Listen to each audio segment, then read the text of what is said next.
नमस्कार। जे boss retail YouTube channel में आप सबका हार्दिक स्वागत है। ये बहस और संसद की कार्रवाई का दौर चल रहा है। नई इमारत में यानी कि संसद की नई इमारत में शिफ्ट हुए हैं तो एक विशेष सत्र के माध्यम से इस इवेंट को यादगार बनाने के लिए या मेमोरेबल बनाने के लिए यहाँ पर महिला आरक्षण बिल, जिसको नारी शक्ति वंदन अधिनियम 2023 कहा जा रहा है, ये इस पर बहस चल रही है। और अगर आप इसको तो ये भारतीय संविधान का 128वां संशोधन है, 128th amendment in Indian constitution.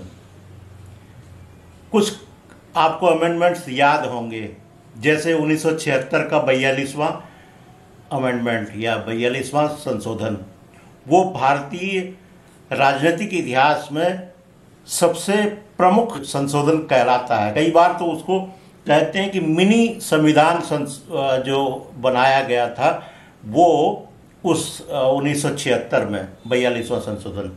इसके अलावा 74वां संशोधन एक प्रमुख संशोधनों में है, जिसने भारतीय राजनीति में कुछ नए आयाम दिए। इसी तरह से 128वां संविधान संशोधन भी भारतीय राजनीति में एक बहुत बड़ा स्थान रखने वाला है। हालांकि इसके लागू होने में अभी समय है, अभी 2023 चल रहा है। 2029 के आसपास से जो चुनाव होंगे तब ये लागू होगा। फिलहाल हम संसद में, लोकसभा में, राज्यसभा में जो बहसें हो रही हैं उस मुद्दे पर आज आपसे बात कर रहे हैं। व्यूअर्स, ये देखने में आया है कि बहसों का जो स्तर है, बहसों का जो सिलसिला है, वो ऊपर बढ़ने के बजाय उसकी क्वालिटी का ग्राफ नीचे को जा रहा है। हालांकि राजनीति भी समाज का दर्पण है। जो समाज चाहता है, समाज जिस दिशा में बढ़ रहा है, समाज जिस तरह के शब्दों का इस्तेमाल कर रहा है, वो इसमें भी परिलक्षित होगा। जैसे हम लोग कहते हैं ना, साहित्य समाज का दर्पण है, तो राजनीति भी समाज का दर्पण है। अब इसमें वाय वर्षा हो सकता है कि दोनों तरफ से, कि राजनीति जिधर को जाएगी समाज भी उधर को जाएगा, और दूसरा ये भी हो सकता है समाज अगर उस तरफ को बढ़ रहा है तो राजनीति उससे 2 कदम आगे बढ़ने की कोशिश करेगी। आइए इस पर चर्चा करते हैं और सुनते हैं। कई राजनीतिज्ञ इतनी समझ रखते हैं कि एक से एक विशेषज्ञ को वो सोचने के लिए मजबूर कर देते हैं, और इसीलिए ये जो बहसें होती हैं, इसीलिए मत विभाजन होते हैं, इसीलिए वो अपने प्रस्ताव रख के आते हैं, होमवर्क करके आते हैं। विधेयक जो है वहाँ पर जब पेश किया जाता है तो उससे पहले उसकी कापियाँ बांट दी जाती हैं, और उसका नतीजा ये है कि जो चर्चा होती है वो एक अलग लेवल में होती है। हालांकि लोगों का मानना ये है कि लोकसभा के मुकाबले राज्यसभा की चर्चा और स्तरीय होती है, और भी अच्छी एक्सपर्टाइज होती है, क्योंकि राज्यसभा में ये माना जाता है कि वो जो सदस्य है उसके पास में अपनी कंस्टिट्यूएंसी यानी कि चुनाव जीतने का भार नहीं है, वो लोड नहीं है, और वो जो बात करेगा वो अपनी कंस्टिट्यूएंसी को प्रभावित करने के लिहाज से नहीं बोलेगा। तो राज्यसभा के सदस्य के बारे में कहा जाता है कि वो जब बात रखते हैं, जो भी जिस सब्जेक्ट के एक्सपर्ट हों या जिस सब्जेक्ट पर उनकी रुचि हो या जिस सब्जेक्ट को वो जानते हों, तो उस पर वो जब बात करेंगे तो फिर वो देश के हिसाब से करेंगे और उनका स्तर ज़्यादा होगा। लोकसभा में थोड़ा ये माना जाता है कि यहाँ पर कुछ चीज़ें वोट को भी देख के किया जाएगा, कुछ जो है अपनी पार्टी के लिहाज से किया जाएगा, पार्टी लीडर का नाम लेना है। जैसे आपने अगर आज दिन की ये बहस सुनी होगी, जितने क्षेत्रीय जो पार्टियां हैं उनकी जो सांसद या उनके जो प्रतिनिधि, उनके जो मेंबर्स बोल रहे थे यहाँ पर, वो सब अपने अपने राज्यों के जो अपनी पार्टी के मुख्यमंत्री हैं या उनके राज्यों के जो नेता हैं, उनके द्वारा किए गए कार्यों को इसी माध्यम से यहाँ रख रहे थे। विधेयक के बारे में बोलना उनके लिए सेकेंडरी है। पहली चीज ये है कि उनको अपने नेता और अपनी पार्टी की विचारधारा को नेशनल लेवल पर रखना है।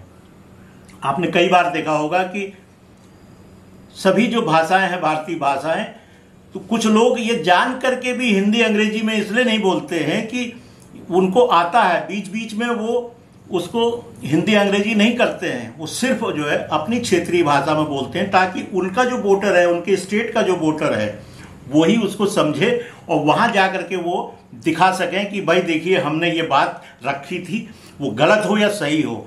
बार बार अब ये कहा जा रहा है कि भाई जो सदस्य, माननीय सदस्य जो आरोप लगाते हैं उसके दस्तावेज होने चाहिए उनके पास में, तभी वो अपनी बात रखें, वरना विशेषाधिकार हनन हो जाता है।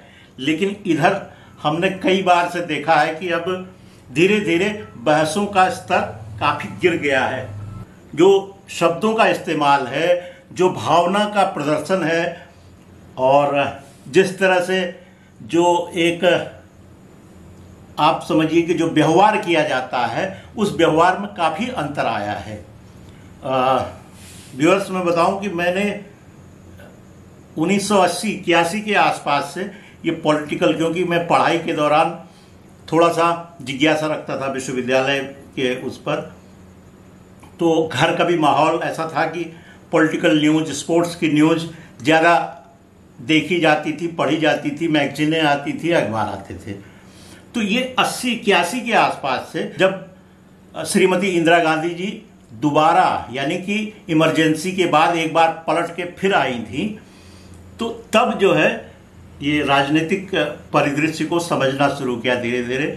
फिर 84 में तो पत्रकारिता में आ ही गए, तब से तो ये समझना ही था, अगर नहीं समझते तो जीवन कैसे चलता, कैसे यहाँ तक कैरियर आगे बढ़ाते। तो इन चीज़ों को समझा है। तो तब के जो बहसें थी या तब के जो तर्क हुआ करते थे, मधुलिमे जी की जो बात थी, एक हमारे गोरखपुर की साइड के मोहन सिंह जी थे, उनकी भी बात, जनेश्वर मिश्र जी की भी, मैं केवल उत्तर प्रदेश या इधर के हिंदी भाषी लोगों के इसलिए नाम ले रहा हूं कि हम सब लोग इनसे परिचित हैं। वैसे तो देश भर के बहुत लोग ऐसे थे जो विचार संप्रेक्षण की जो उनकी जो एक विशेषज्ञता थी वो एक गजब की थी। बहुत तीखी बात को भी इस तरह से कहते थे कि संसद का माहौल खराब न हो। अब तो यह है कि जैसे अगल बगल के पड़ोसी या स्ट्रीट में लोग लड़ते हैं, उस तरह से यहाँ बोलने का सिलसिला शुरू हो गया है। इसको रोकना चाहिए, और इसको रोकने के साथ साथ में जो ये आरोप प्रत्यारोप हो रहे हैं, कोई किसी पर गबन का आरोप लगा देता है, कोई किसी के बारे में बता देता है कि नहीं हम जब सरकार में थे तो हमने ये किया था, उसको सही ढंग से पेश नहीं करता है। और मैं तो ये चाहूँगा लोकसभा अध्यक्ष और जो राज्यसभा के चेयरमैन हैं उपराष्ट्रपति धनखड़ साहब, इन दोनों से मैं रिक्वेस्ट करूँगा, ठीक है कोई सदस्य उस समय आरोप लगाता है, आप उसकी जांच कराते हो, तो कई उनको शब्दों को स्पंज कर देते हैं या फैक्ट्स को स्पंज कर देते हैं, या कई बार आप इग्नोर कर देते हो। आप इग्नोर अगर कर रहे हो तो आप बता दीजिए कि नहीं भाई इस जो है सदस्य की ये मजबूरी थी इसलिए हमने इग्नोर किया। और अगर आप उन शब्दों को, उन फैक्ट्स को, उन आंकड़ों को संसद की कार्रवाई से हटाते हैं तो ये भी शब्द सार्वजनिक किए जाने चाहिए, ये भी फैक्ट, ये भी तथ्य सार्वजनिक किए जाने चाहिए थे कि उस व्यक्ति ने उस दिन जो कहा था ये सार्वजनिक रूप से इसको जो है वापस किया जा रहा है या इनको अस्वीकार किया जा रहा है। पब्लिक उस समय उसके आरोप को देख लेती है। अब वो स्पंज क्या हुआ, कोई हर एक कोई कॉन्स्टिट्यूशनल हिस्ट्री या हर एक आदमी कोई संसद के इतिहास को तो पढ़ेगा नहीं या संसद की कार्रवाई की किताबें तो पढ़ नहीं सकता है, लेकिन इसका एक ही तोड़ है, जब उनकी चीजों को आप पकड़े तो उनको आप सार्वजनिक कर दें। देखिए देश की सर्वोच्च पंचायत हमारी भारतीय संसद है, इसमें लोकसभा और राज्यसभा दोनों सदन हैं। तो उम्मीद ये की जानी चाहिए कि ये जो एक ट्रेंड सेट करेंगे बातचीत का, बहस का, सहिष्णुता का, सौम्यता का, बातचीत को रखने का तरीका, ये पूरे देश के लोग इसको देखते हैं। वो दौर अलग था जब अखबारों में संसद प्रश्नोत्तर या शून्यकाल इस तरह की खबरों के माध्यम से जनता दूसरे तीसरे दिन जान पाती थी कि संसद में कौन सा मुद्दा उठा है, क्या हुआ है, 0 आवर्स में क्या हुआ। लेकिन अब तो बिल्कुल लाइव आता है और जो लोग इसको पसंद करते हैं या कुछ लोग जाने अनजाने टीवी ऑन करने में अगर ये दिखाई दिया तो ये भी एक उन तक बात पहुंचाता है। ये एक बहुत बड़ा माध्यम है। हम ये कहें कि संसद टीवी तो माध्यम है ही है, साथ में देश की दशा और दिशा को आगे बढ़ाने के लिए संसद का जिस तरह से सैद्धांतिक रूप से हम ये मानते हैं कि संसद उसका एक मार्ग प्रदर्शक होती है, तो उसके विपरीत हम परोक्ष रूप से एक इसको माध्यम भी मान सकते हैं कि ये किस तरह का माध्यम है कि ये अपनी बात को तुरंत अब पहुंचाने लगा है, जनता के बीच तक पहुंचाने लगा है। तरह तरह की क्लिपिंग्स चलती हैं, उनके वीडियो कट किए जाते हैं। संसद में जो ये बहस होती है या जो माननीय सदस्य अपनी बात रखते हैं तो उनका भी एक इकोसिस्टम बना हुआ है। उनके भी सोशल मीडिया से जुड़े लोग हैं जो इनकी क्लिपिंग्स को डिफरेंट सोशल मीडिया प्लेटफॉर्म्स में जारी करते हैं। यानी कि यहाँ होने वाली घटना अगर आपने संसद टीवी के माध्यम से नहीं देखी है तो आप तक किसी न किसी प्लेटफॉर्म से आपसे जुड़ी जानकारी मिल जाएगी। कहने का मतलब यह है कि संसद में जो भी होगा वो आम जनता तक बहुत तेज़ी से पहुंच रहा है, तो इसलिए यहाँ की बहसें भी अच्छी होनी चाहिए। मैंने जो सुझाव दिया है वो ज़रूर रखना चाहिए कि जो व्यक्ति एक बार अगर कोई आरोप लगा देता है तो ये बात तो चली जाती है मैसेज, लेकिन उसमें अगर कोई संसद की कार्रवाई से, लोकसभा की कार्रवाई से, राज्यसभा की कार्रवाई से अगर कोई शब्द हटाया जाता है, कोई फैक्ट हटाया जाता है या कोई चीज़ स्पंज की जाती है जिसको कहते हैं, तो इसमें कई बार संसद सदस्य माफ़ी भी मांगते हैं कि गलत हो गया, मेरे पास में इसका कोई दस्तावेज नहीं है, मैंने कहीं सुनी बात के आधार पर ये किया है। तो ये सब चीज़ भी सार्वजनिक की जानी चाहिए। ये किस तरह से सार्वजनिक हो इसके उस पर विचार करें। लोकसभा अध्यक्ष ओम बिरला जी इस पर विचार करें और राज्यसभा के सभापति यानी कि उपराष्ट्रपति जगदीप धनखड़ जी इस पर विचार करें कि किस तरह से उस व्यक्ति के सम्मान की रक्षा भी हो, लेकिन जनता सच जानने का अधिकार रखती है तो उस तक ये सत्य पहुँचे भी। और एक बार अगर कोई व्यक्ति झूठ फैला देता है और उसके बाद अगर वो सार्वजनिक नहीं होता है उसका स्पष्टीकरण, तो जनता में वो झूठ बना रहता है। अब आज का आयोजन आपको ये आपका तबसरा, आज की टिप्पणी ये आपको कैसा लगा? अगर आपको इस तरह के आयोजन पसंद आ रहे हों तो कृपया इसे लाइक करें, शेयर करें। जिन भी व्यूअर्स ने अब तक जे बॉस रिटेल यूट्यूब चैनल को सब्सक्राइब नहीं किया है कृपया सब्सक्राइब कर लें। इन्हीं शब्दों के साथ आपसे विदा लेते हैं। बहुत बहुत धन्यवाद। नमस्कार।